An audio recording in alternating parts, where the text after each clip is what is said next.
intrigued by the concept of performativity. So part of my research was trying to determine if PR was a performed act.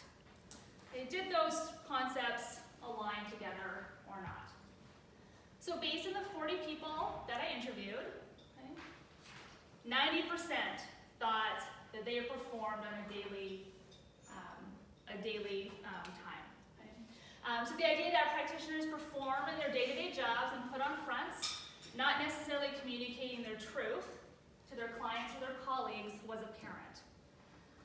So the expectation to always be on, essentially acting or playing a role in their day-to-day interactions.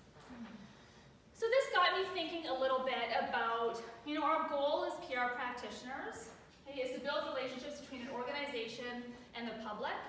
Our goal, our aim is to practice truthful, factual, transparent communication.